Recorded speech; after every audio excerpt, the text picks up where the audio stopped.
Merhabalar, iyi günler arkadaşlar. Kanalıma hoş geldiniz. Bugün sizlerle daha önce bu videoyu çekmiştim ama çok fazla soru aldığım için tekrar çekiyorum. Bala ya da çocuğunuzun herhangi bir ilaca alerjisi olabilir. Onun için ya da kendinizin, hiç fark etmiyor. Doktorunuza danışmanızı önceden tavsiye ederim. Ben danışmadım ama bir denedim. Baktım sıkıntı yok. Ve sürekli bunu yapıyorum arkadaşlar. 3-4 yıldır. Oğlum 5-6 yaşındayken başlamıştım. Şu an 10 yaşında. 4 yaşında da kızım var. Ona da kullanıyorum. Aynı şekilde arkadaşlar. Ve gerçekten kullandığım, gerçekten sonucunu aldığım şeyleri sizlerle paylaşıyorum arkadaşlar. Bütün kürleri kendim deniyorum önce. Daha sonra da sizlerle paylaşıyorum. Bunun için kanalıma abone olur, zil butonunu açarsanız paylaşacağım. Daha sonraki videolardan anında haberdar olabilirsiniz arkadaşlar. Bir de daha fazla kişinin yararlanması, faydalanması için arkadaşlar videomuzu beğenip paylaşabilirsiniz. Şimdiden teşekkür ediyorum. Uzatmayacağım. Onu da sıkıntı ediyorsunuz arkadaşlar. Yani istemiyorsanız izlemeyebilirsiniz. Zorunda değilsiniz. Çok fazla bu konuda da yorum alıyorum. Hemen başlıyorum. Hemen oğlum videomu çekerken arkadaşlar limonumuz var. 2 adet küçük soğanımız var. Bu da bir orta boy soğana eşdeğer oluyor arkadaşlar. Hemen soğanıma, balımın da miktarı arkadaşlar 2 ya da 3 yemek kaşığı. Onu da belirteyim. Şöyle 4'e yemeklik şekilde doğruyoruz. Daha küçük parçalara yapmamın tek sebebi soğanın içindeki bütün vitaminleri geçmesi için arkadaşlar küçük küçük doğrama sebebi. Bu şekilde sizler de yapabilirsiniz. Oğlum da yine şu an hasta.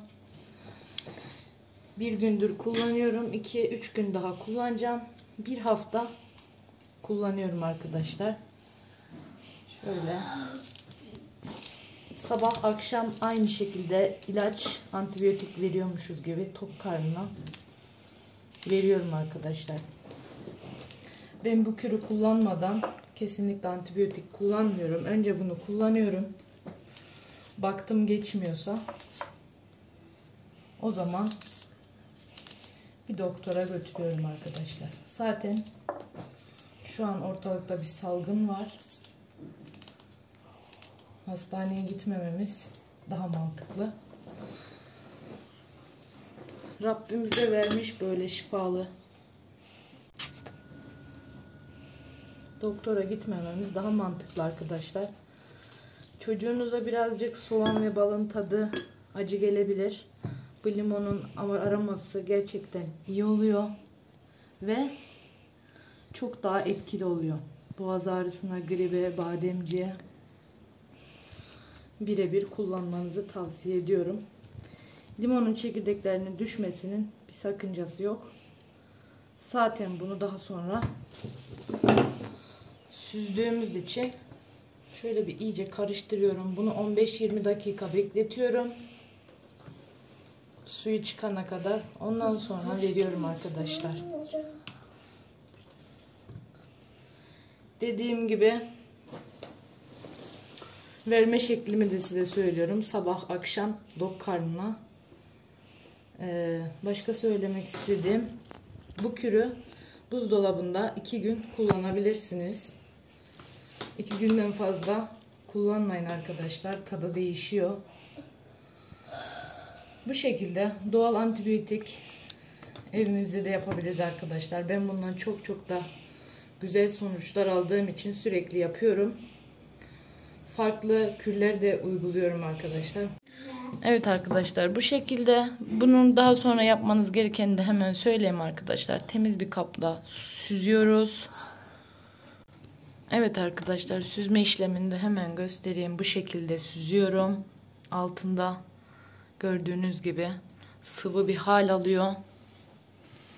Bunu çocuğumuza birer yemek kaşığı ve 3 yaşından üstün çocuklara, pardon 3 yaşından altı çocuklara kesinlikle kullanmayınız arkadaşlar. Bunu videoda uyarıyorum. Videoyu tamamını izlerseniz zaten ne yapmanız gerektiğini ben söylüyorum. Kendi kullandığım şekli sizlere de söylüyorum. Sizler de doktorunuza danıştıktan sonra kullanabilirsiniz. Yetişkinlere de etkisi aynı şekilde. Limon da arkadaşlar, limonun da iyileşme aşamasında çok faydası var. Bunu da çok güzel sağlam yerden buldum arkadaşlar. Daha doğrusu tanıdığımız böyle doktorların yanında kür hazırlayan tanıdığım var.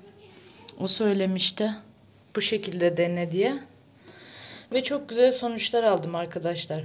Başka videolarda görüşmek üzere. Allah'a emanet olun diyorum. Geçmiş olsun.